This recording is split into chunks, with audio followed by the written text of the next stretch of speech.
Right. Okay, and welcome to Peppercorn AI, the cool stuff. If you want to join in next week live, just go to peppercorn.biz. Otherwise, all these videos appear on our YouTube channel anyway. Um, right, we're going to, as always, we're just going to quickly go around the room and we'll introduce ourselves, what we do, and how we use AI at the moment, if we do, and what is your go-to AI app? So, Marina, tell us about you. Hi there, good morning. My name's Marina. I'm known as the Desert Diva. I'm an independent travel agent specializing in Oman, UAE, and Saudi Arabia. I use AI for quite a lot. I've sadly just ChatGPT. I haven't dipped my toe into any of the other ones, but I use it for giving me descriptions of itineraries, which then I heavily edit.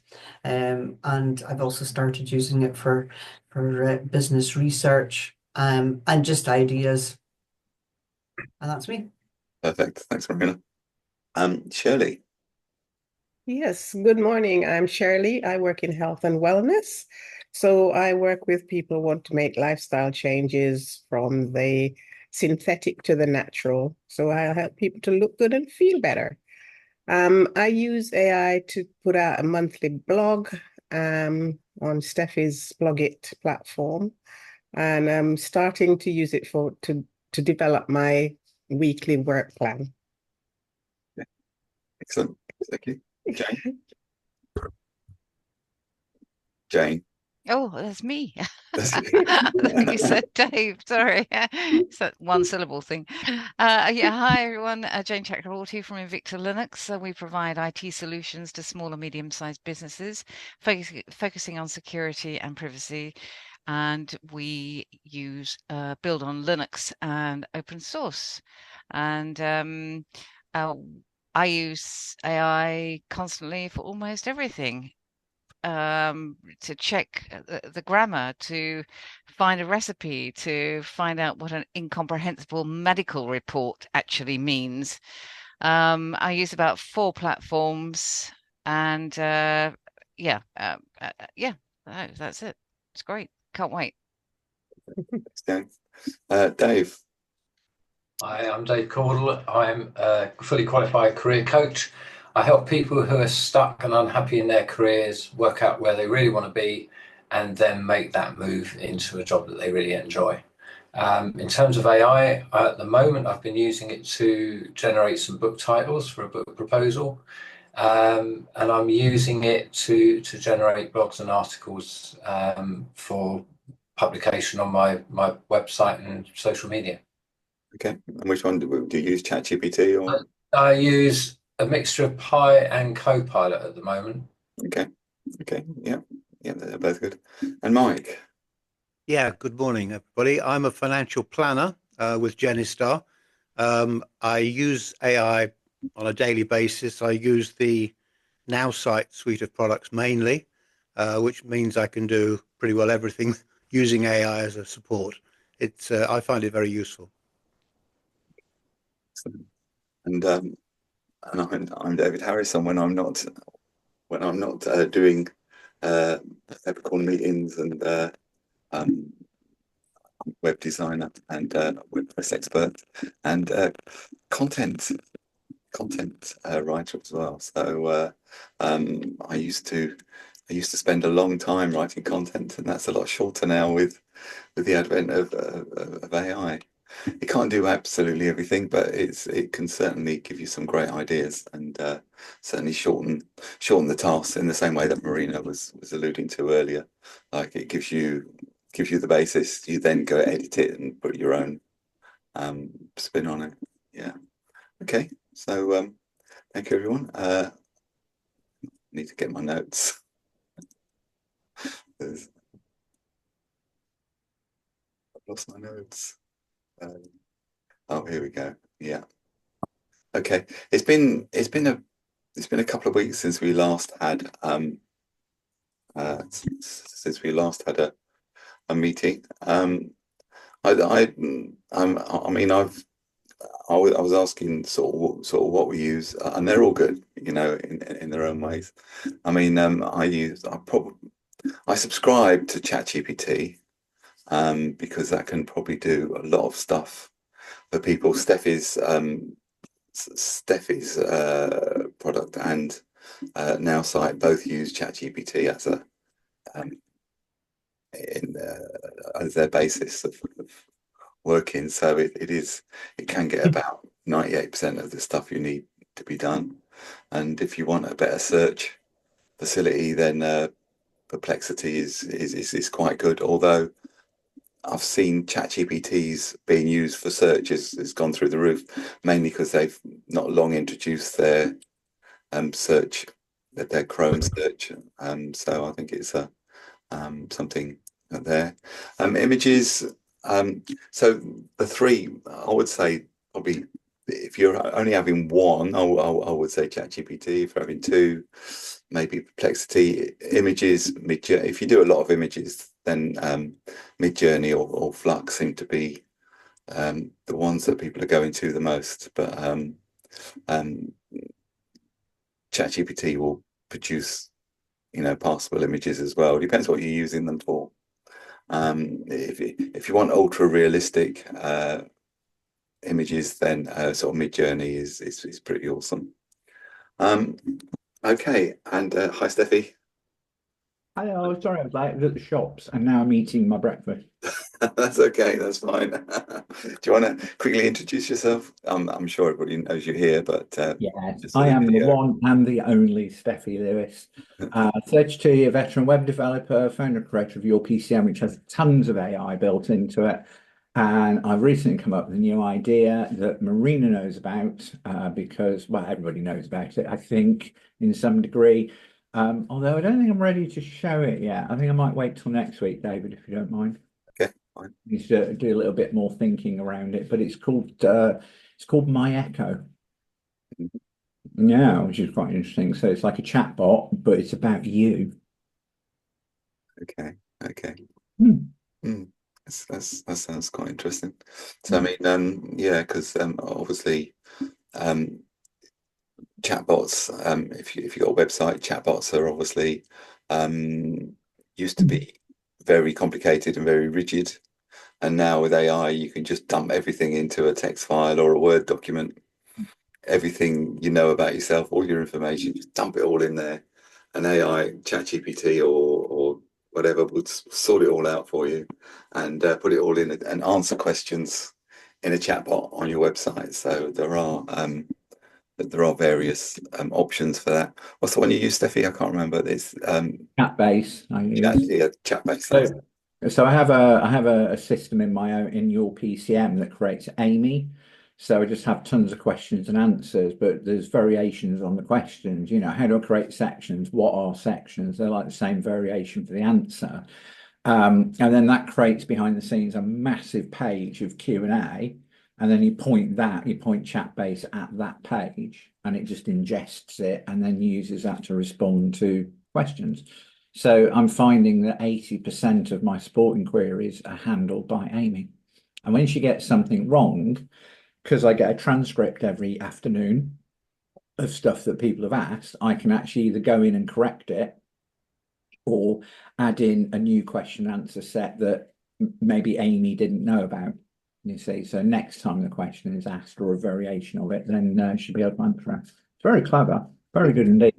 Yeah, and Chatbase, and if you've got a website that's very low usage, I think there's a free version of Chatbase, but you don't get the whistles and bells, but you will get the basic system. Yeah, you can have one chatbot for free. Yeah, Quite cool. So I've got three now because I've got Amy Support, Amy Sales, who sits on the front end, and she's trained on the web page and my blog. And then I've got Steffi, which is what I'm working on at the moment. So my mum's always said, why don't you write a book about your life? It's been really interesting, and it has. But, you know, I'm a techie. I'm not going to sit there and write a book, but I will, you know, create a chat bot with me. Whether that'll have a button on it that says create book, you know, and get ChatGPT to write it, I don't know yet. yeah. There's been you can Yeah, I mean, I mean, all the donkey work can be done by AI, can't it? And then you've Well, got to go through and I did it as an experiment yesterday because I'm experimenting how to link memories together, and what makes up a memory. So is it just the raw remembrance, or is there smells and sounds and set the scene and stuff? Is that all included in it? So I'm still experimenting on that. But I did say yesterday to AI Steffi, can you create a book outline for everything that you know so far? And it did. It just created an outline and put bullet points in and what should be included. And then you could actually then say to it, okay, we'll create chapter one, or write chapter one, write bullet point one in chapter one, and it will do all that for you. The art is to just say, here's the page with all the questions and answers about my life on it, write an entire book using that text. And this is the thing. Will my Echo, so Steffi's Echo, Jane's Echo, will it have those functionalities? If somebody wants a book version of your AI, could it just create that and print it and post it? There are print on demand places out there. yeah. There's because there's I've as you know, I created this. It's only last week. It's only the other day actually when I created this fictitious city called Copper's Knob, and and then it's a steampunk thing. Go to coppersnob.com if you wanna see the first video. I've made one video of it so far, and then what I've done is I've just said to ChatGPT, I said, what if I wanted to monetize this? I'm not expecting it to monetize this week, next week, or next month or anything, but I think if I wanted to monetize this, what would I have to do? And he just gave me a roadmap of everything, of all the possibilities, because there's more than one possibility. There's more than one road you can go down to produce videos. But do you want to go along the lines of sort of doing a wider steampunk thing where you're actually doing where you're interviewing other people and things like that? Do you want to take it further? So like have like a vlog or something else, or do you just want to do stories? Do you just want to do music? And I've got to say, Suno, the version 4 of Suno, which is the one that's come out that you do have to pay money for, but it's not very much. It's about $10 a month or something. Is pretty awesome if you want to write. If you want music that's royalty free, that's you can copyright if you wanted to. It's pretty good at producing that. And if you're producing videos where there's just if you want like a really nice sort of backing track to it, it will do that for you. So it's and then I've used Canva actually to put the videos together, to put in the just the different frames.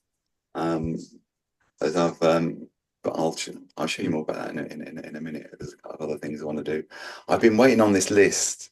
I put my we did show Adobe Firefly here, and it was really good at creating images. It's Adobe's version of Midjourney or DALL-E or whatever you want to say, and it was pretty impressive. It did a good job with text to images, and a good image to image as well. And I've been on their waiting list for weeks for their video version that came out, and unfortunately, it's been let me show you. Unfortunately, it's been a little bit disappointing. This is supposedly it was a realistic, beautiful, sassy steampunk female violinist with a steampunk backing band. And what we got, I don't know if you'll be able to see it or not because it doesn't. Can I? What has happened to that violin in the background? Yeah. Well, to start with, is that a violin? He's playing that more like a guitar. That looks more like a violin. This is an enormous violin, and I don't know if you can see that. She looks like she's on drugs. The bow at no point makes contact with the violin that's sort of waving around in the air. The backing singers look like they've been in a fire. So That is not very good. had a really bad accident, so I thought this there. So this was video. This was text to video, which they say that they're excelling at. I don't think they are. This one was a video to video, and again, this was an image. Oh, it's not the image, but it's based on an image that I made on Midjourney, and then you're doing there. But the guy on the left is playing some sort of weird instrument with God knows what on it. And the guy on the right is, I don't know if you saw that, but he's just, don't know what he's doing with the bow, but he ain't playing any music with it. And her face changes, and the bow doesn't seem to make contact with the strings, which is, I think it might do, I'm not sure. I'm trying to detect it. The strings move slightly. The strings move slightly. They're not really supposed to move the strings, are they? Quite high tempo. Taut. Yeah. But it's but she's not too bad. But it's not it's not top. If you go to Runway, God, where's my stuff?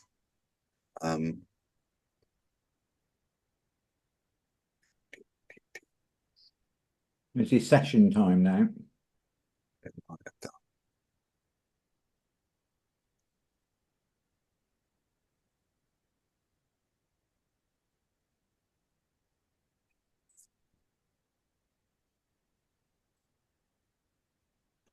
Previous one. I've had some Duff ones here as well. Oh yeah, that's Runway, which I think is better. And Kling did this, which was kind of, I don't mind actually, but the I don't know if you've seen it jump. Is it because we don't see that? But it is jumpy. Yeah, because of the it doesn't jump when I see it. It's obviously just because it's coming over Zoom. But it's the quality of the video is lower quality, so it's and there's no one doing that. Like with Runway, you can up it to 4K. With this, you can't. So you're stuck with, I don't know what it is, 720 or whatever it is. So and that's Kling, which is the Chinese one, which is getting better all the time. I think it's so, and I this is one I did with Kling, and that worked out pretty good. She's got the right number of fingers. and all her fingers have got long fingernails, so it's kind of a although if you stop it mid frame, sometimes it's a little bit weird. I'm sure there's a health and safety violation there. She should be wearing a harness. That's right, yeah. She fell off that. It's a long way down. Yeah. And then I've done other ones as well that are didn't use that one because I didn't want the chimney pot at the back. And some of these airships are a little bit random. So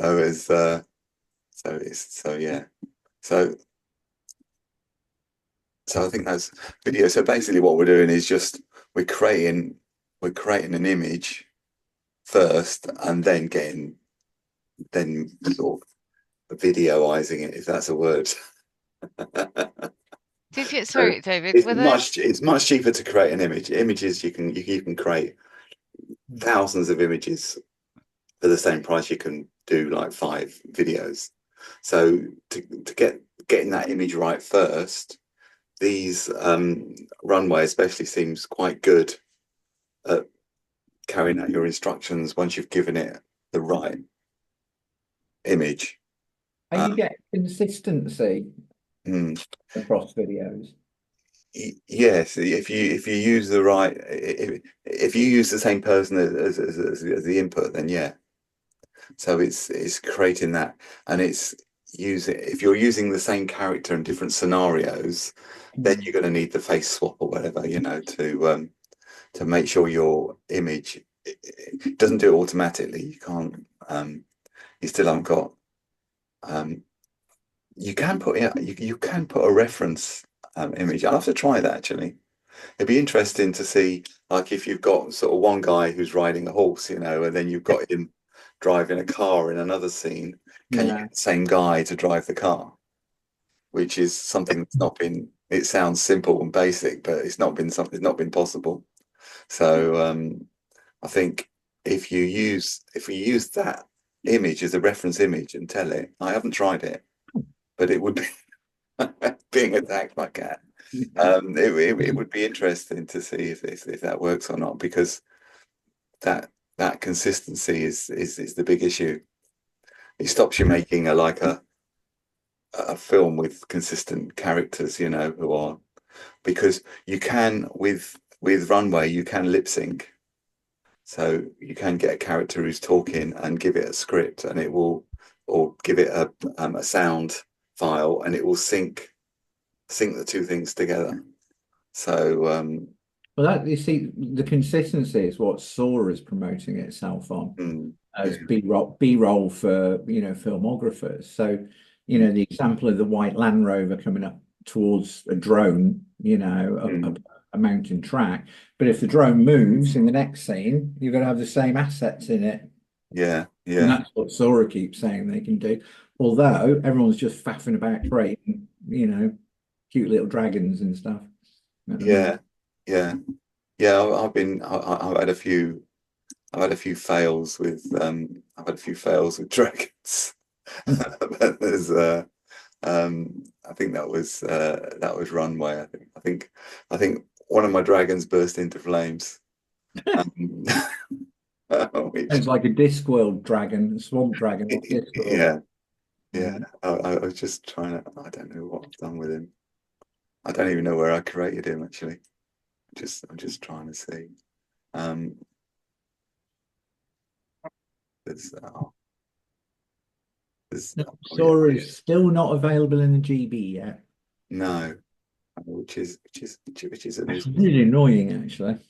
I did try with Runway. I tried to do a I was creating a mechanical dragon that was supposed to be patrolling the skies above Copper's Knob. This is for another thing. Every time you say that, I just smile. I know. So there's right, can you see that? So then I tried text. I tried not creating a video, not creating the I tried to save time by basically not creating the image first and just putting in the things into Midjourney. And this is my mechanical dragon over the skies and breathing fire. And this is what it came up with. This is my mechanical dragon. Well, it kind of has Oh. you at its word. Yeah, it is a mechanic. It's not patrolling the skies though. It's kind of, No, it's more like a T-Rex, isn't it? I like the way it works with all the cogs and the Yeah. and the chains and everything, and it does breathe out. It could be used as, like, you know, this was a prototype dragon before the ones flying around the skies, but there is other random things flying across the sky. There's a dragon flying across there. So Why don't you punch me in the face? so that was interesting. And then I've got one of these. His wings decided to burst into flames, which I'm not sure why he was. It's a shame, really, because he would have been much better had he not. Well, I found 10,000 ways to fail before I found one way to succeed. That's right. Yeah, yeah, Just prototyping it at the moment, aren't we? yeah. Good old Copper's Knob and the old scientists. That's right. Yeah. I have got a mad scientist. I've got every medieval society's got to have a mad scientist or Victorian Well, scientist. you've got to have a Da Vinci, haven't you? Yeah, yeah. and then and there's got to be lots of hilarious fails. We'll So, miss them when they stop happening. yeah, it's all there. So that was Adobe Fireflies. What's the other thing? DeepSeek is What, the Chinese one that actually Mm. uses ChatGPT at its heart? well, they might have robbed it. Yeah, who knows? But it's they say it's there. But I don't know the full SP of the story, but I read a couple of days ago, Wall Street Journal ran security tests and found that R1, which is DeepSeek's model, could be manipulated to generate harmful content, including bioweapon instructions, phishing emails with embedded malware, and harmful social media strategies. So I don't know what that means. It probably means it's got no controls, you know. The others have got, I'm just to interject here, I've been banned from Pi, which was, my favorite. And it was because I was listening to Yvette Cooper. I think she was on Laura Kunsberg or something. So I just put it on there. How's the government, the safety policy is going to affect AI being used on child pornography? Boom, out immediately. Never been allowed back in again. Oh, it's That because word, though, that phrase, child pornography, just you yeah. can't, So it's sort of, I think, what else are they going to ban? Well, they haven't put it in context. Yeah, They've just scanned for the words, and just the very fact those words were in there, yeah, and yeah, you've got a exactly. genuine concern and a genuine reason for putting Yeah, it in, yeah, and it's just and there's obviously, I mean, with Pi, there's no appeal process. There's no way of contacting them. There's no way there's oh no way of dear. getting around that, is there? So it's No, there isn't. No, I mean, obviously, I could create another account. It wouldn't matter too much because, mm, but I was quite appalled by it. I thought, well, yeah. really, what else what are you going to Because have to just learn? it's a valid question, because I've Yeah, often argued with especially Perplexity, because Perplexity is you know I don't want to tread on anyone's political views, but it's terribly woke, and when I've sort of picked it up on some things that I think it would displayed a certain amount of bias, mm, political bias and bias in social attitudes that not everybody holds. mm, So instead of taking um, I don't mind taking a middle view, or a balanced view, giving you both sides. But when you say that this is the way it is and not ignoring that, then I think I I argued with Perplexity, and we didn't come to any agreement. But I didn't get banned or anything. I know. Well, that's a plus, definitely. So I was quite shocked. Yeah, yeah, Well, they do have biases, because if you try Yeah, asking DeepSeek what happened in Tiananmen Square, yeah, yeah. Oh it's yeah, yeah, going to criticize the government of yeah, China. It isn't going to do it. yeah, yeah. yeah. They said that you can't talk politics or sex on DeepSeek, but you can Mm. get away with some other things that are Yeah, you could slag off America if you felt like yeah. Is it. Donald Trump evil? You'd have to put that in and see what it come out with. Yeah. I do Yeah. think that Donald Trump's about to shaft Ukraine.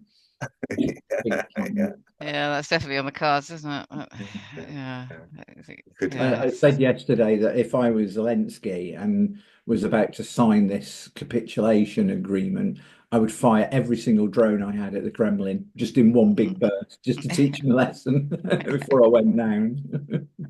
yeah, yeah. But I think whatever happens, I mean, it might stop. I know we're getting it off piece now, but I mean, it might stop Russian aggression, might it? Because they've had one hell of a job on their hands. They Yeah. thought it was an easy sort of 2 week rollover, and it's been 3 years later. They're still going at it. I am very surprised that Poland hasn't marched in to support Ukraine, because they've just kicked the Russians' ass. There's so many of them now. Yeah, Anyway, that's not AI, that's politics. that's not AI. Definitely not AI. Well, well, actually, interestingly, they're drones. So you're talking about AI. Are definitely AI.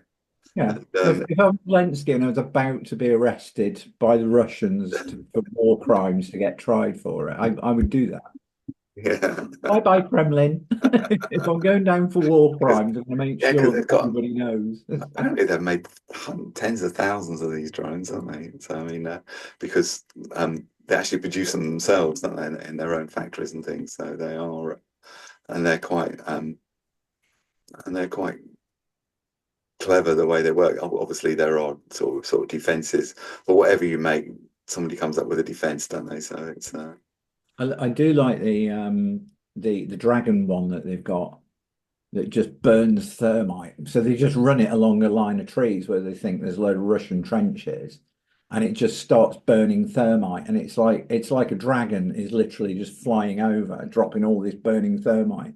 I mean, it's Oh, beautiful, but is it's that like horrifying. napalm back Yeah, in Vietnam? it Oh, would be a wow. bit like that. Yeah, yeah. yeah. Ah. It's beautiful, but it's terrifying. I would not want to be underneath. Want to be underneath it. No, and they're just using a normal drone that they've added this thermite thing to. It's Mm. terrifying. It really is. Yeah, yeah, because they lift up pretty heavy weights, don't they? Mm. Not when you think about it. Okay. Yeah, just go onto YouTube and Ukraine thermite drone. You'll get loads of videos about it. Yeah. Make a note of that. Yeah, there it is. Drone or dragon, Ukraine's deadly thermite weapon. Mm. Has that got AI built in then, Steffi?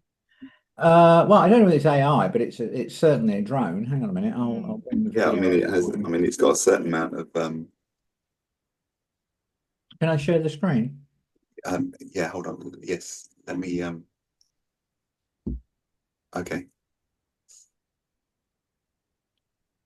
Hang on, I need to be able to see it as well. Oh, hang on. I can't see it. There we go. Look at that.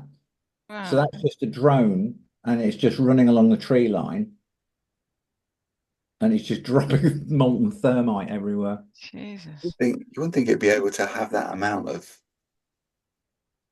combustible material actually on board, would you? Yeah, no, you wouldn't. I mean, depending on the weather, obviously, and how wet the ground is, but it's catching, isn't it?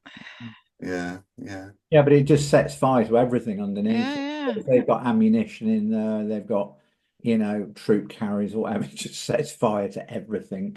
Mm, It's crazy. It really is. yeah. But that's how our civilization advances, unfortunately, through war. Yeah. Most of our technology. War is politics through other means, isn't it? Yeah. They say. So, but eventually they've got to stop. Well, I mean, there's always a peace treaty, isn't there? But it's either forced on you or it's if you lose or both sides run out of steam. Polo, Mm. that was the other thing. Yeah, we'll talk about it another time. There's another one called Polo AI, which looks quite good, which is another image generator. I'll just quickly show you the front screen, which is, I know it's a bit video heavy today, but I mean, this is one you can create much longer videos with Polo, and I think it gives you free credits as well from where you go there. So it's Isn't Polo Latin for chicken? I thought it was, yeah. I thought Polo is like it's certainly Italian, isn't it? For chicken. Look, that's is that a bat or a dragon? I don't know. It looked like more like a bat to me, but it's but that looks quite interesting. So I'll have a play with that and report back. Pricing wise, okay. 20 credit. I think I might have.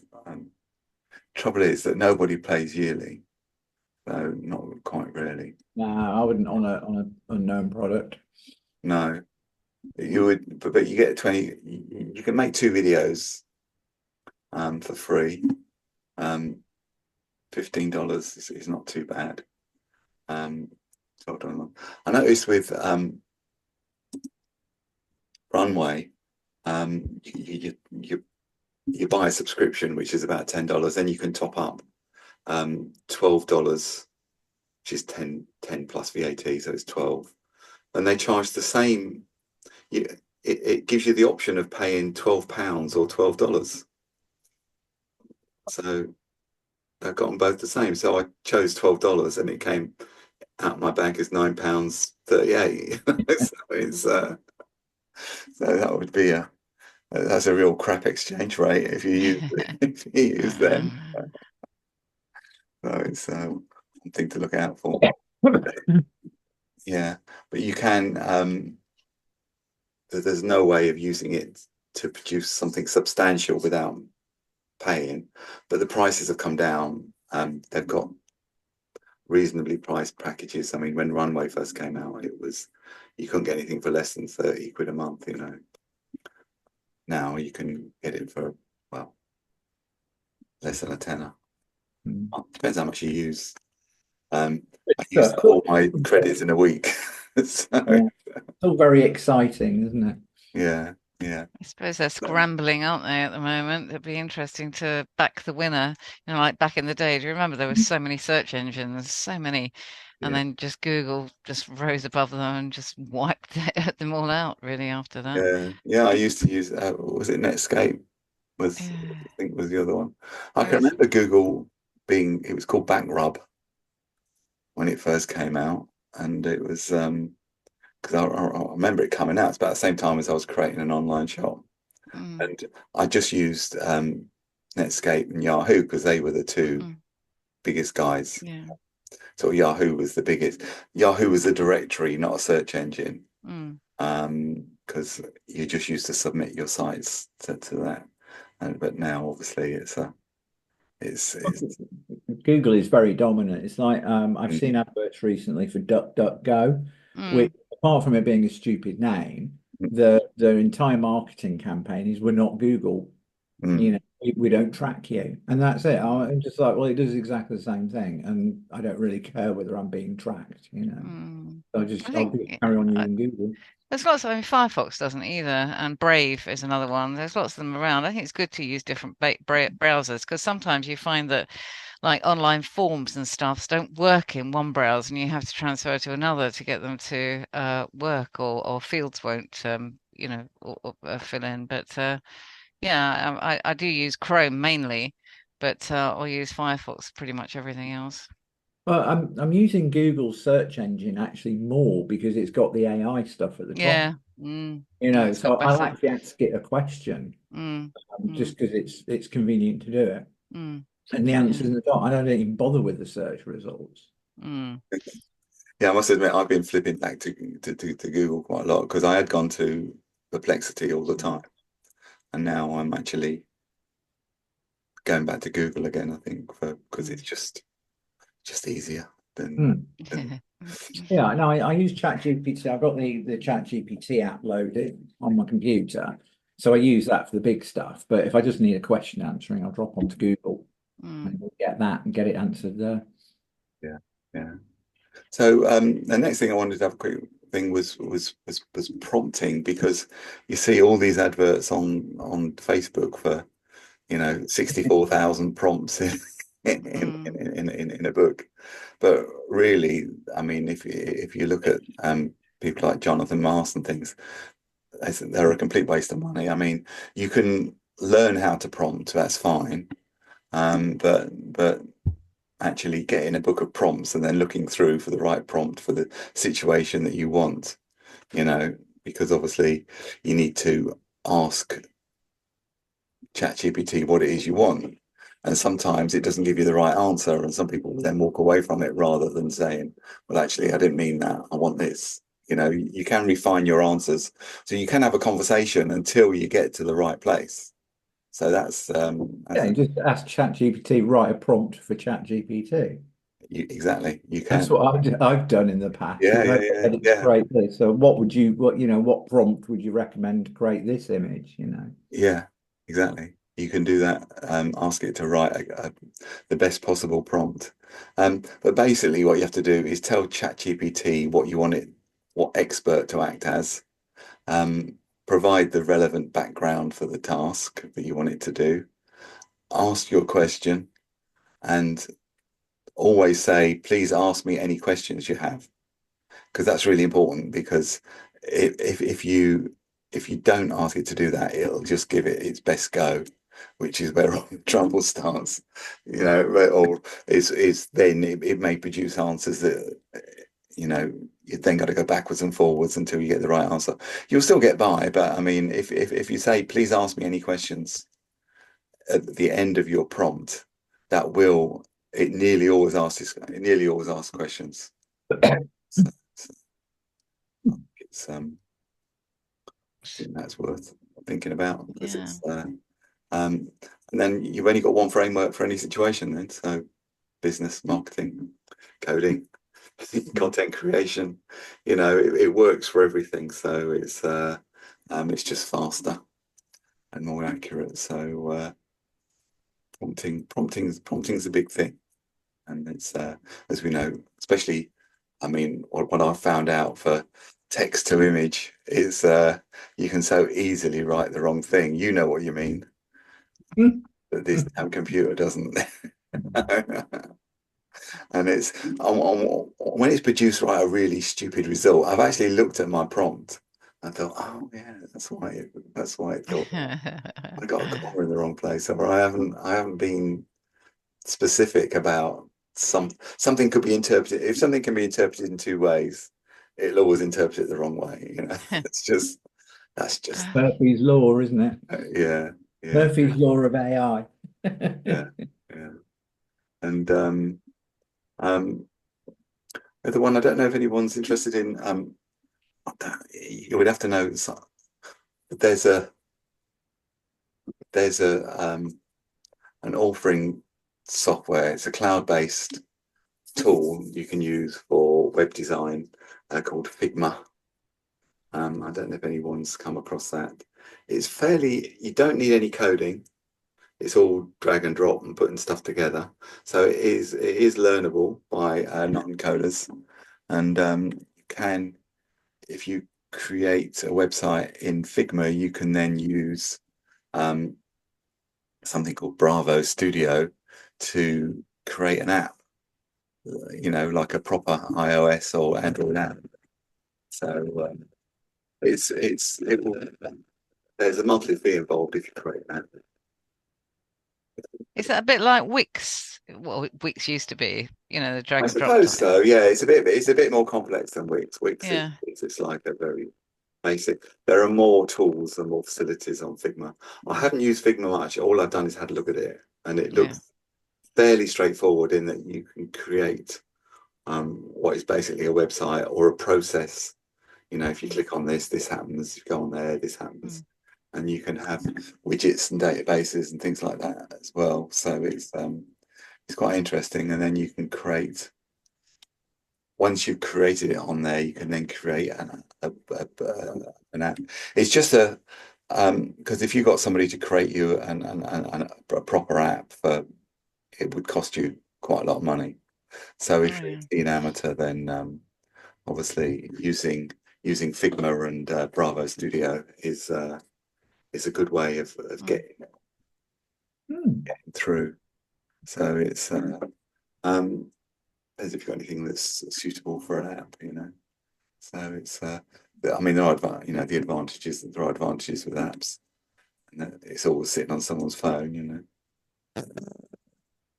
The other thing you can do, I mean, it's something I've thought about, doing like a mobile version of your PCM, but I don't actually need it to be run through an app, because you can actually put a web link onto your iOS desktop, and I think you can do it on Android as well.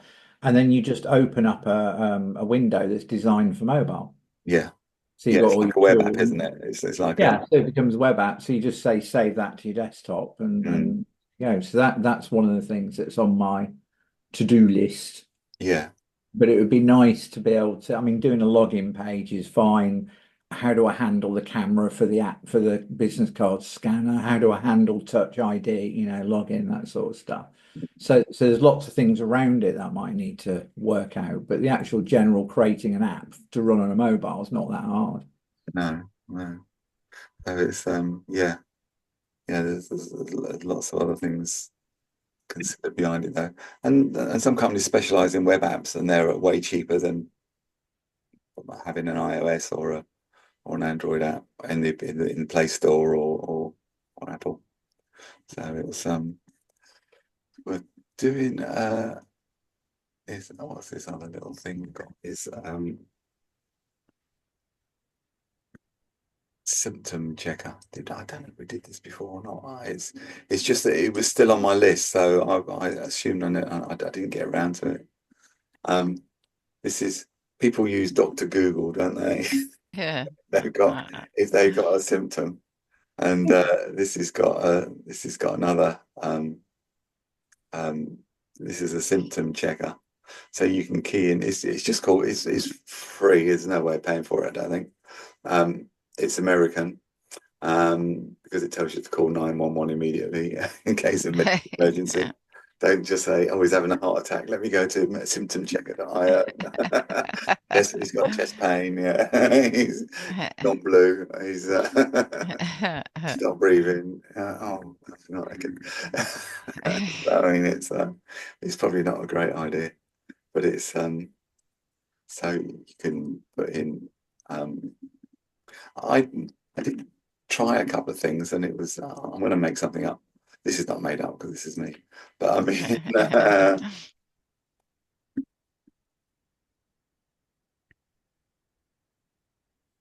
there you go. What's your main symptom? The details of your and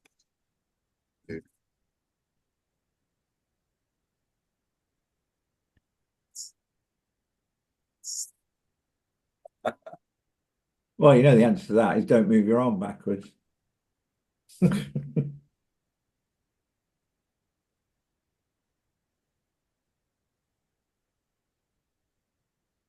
relevant health issues not applicable.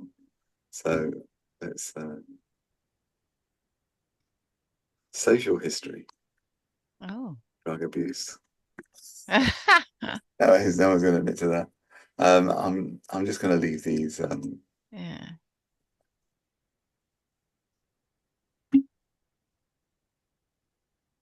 Rotator cuff injury, frozen Oh. bursitis. Hang on, this is merely the random output of an AI. Yeah. You just go to ChatGPT and do it. Well, yeah, yeah. My arm hurts when I lie on it, and it will just. And no way should be taken as medical advice. It's a merely to test to see. Okay. Yeah, Gemini always comes up with that. It always has big disclaimers, top and bottom as well. Yeah. I Yeah. am not a medical thing, but this is, and it's still got disclaimers. So Yeah.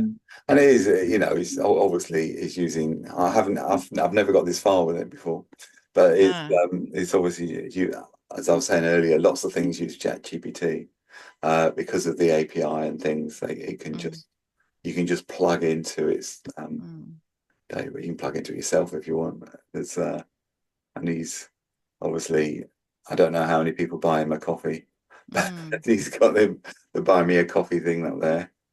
I was reading that some people through voluntary means raise quite a lot of money. People who do sort of YouTube channels and who provide information and things like sort of buy me a coffee and what's that thing where you can subscribe every month? You can Patreon. Patreon, yeah. Patreon, yeah. Oh, it's Yeah, quite popular, isn't it?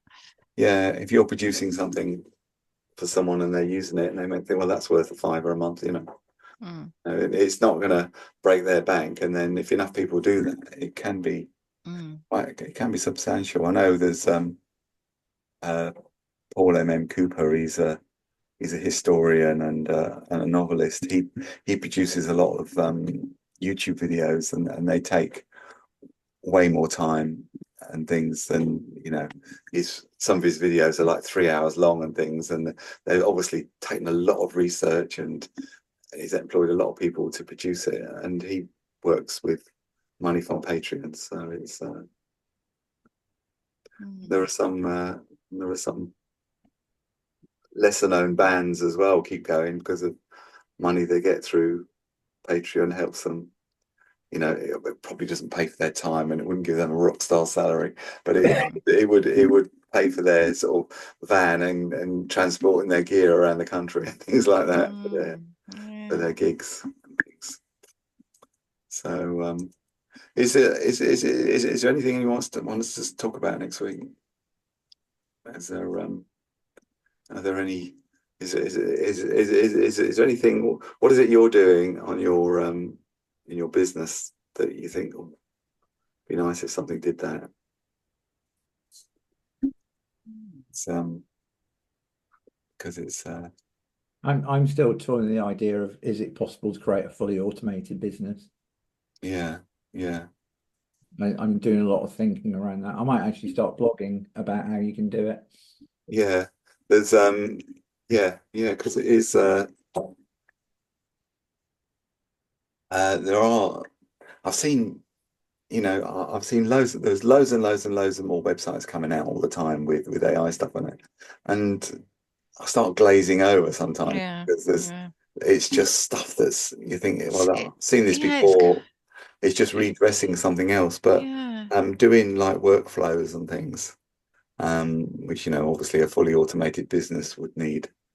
You would need workflows. It's quite interesting because I've got QuickBooks and I can do recurring invoicing on it, so I don't have to get involved in that.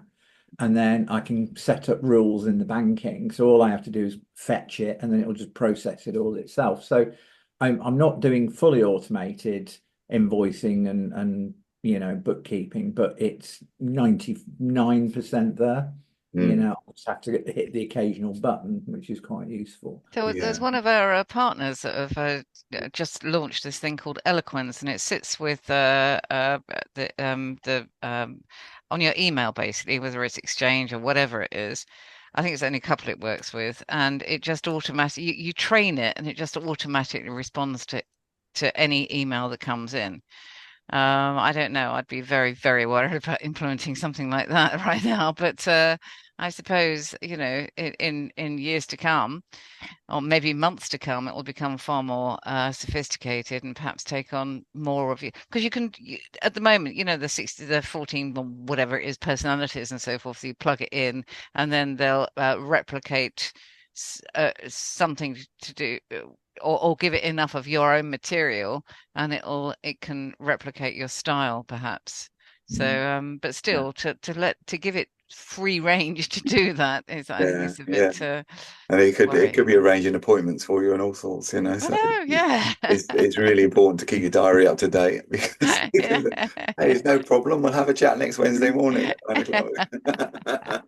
Then it'll let you know it's done it afterwards. Put it in your diary. Put it in your diary, and then but then you're having your life arranged for you, I suppose. But I mean, that's if you were using it for that. There again, you could have, ideally, you'd have a bot that would attend the Zoom meeting and look like you and talk like you. One day, this won't be me. Yes, if you're a sort of a slightly lazy disposition, I can see myself falling very easily into that way of life. Hey, bot, out, deal with this. Now go to this meeting for me. Respond to this email. Oh dear. Anyway, thanks for coming along. If there's anything, like I say, anything comes up and you think, oh, it'd be great if we could find something out about that, we can put all our heads together. Sort of email me during the week, or send me a WhatsApp or a message of some sort, and we can work that out, because I mean there are lots of otherwise it'll end up with me rabbiting on the things that interest me. And then there are things that, or if you want to do a demo of something you're using. I know Mike's done Now Site before, and Steffi's done your PCM and other things before as well. Or if you just come across something that's you think's interesting, we just do it, whether it's 30 seconds or 10 minutes or whatever. Just let me know, and we can talk about that. So that's good. All right, excellent. Thanks for coming along, and we'll see you next time. Thanks, Thank you. David. Bye. Nice to Thank see you. you very Bye-bye. much. Thank you. Take care. Bye. Thanks, Have a good David. weekend. Bye. Yeah.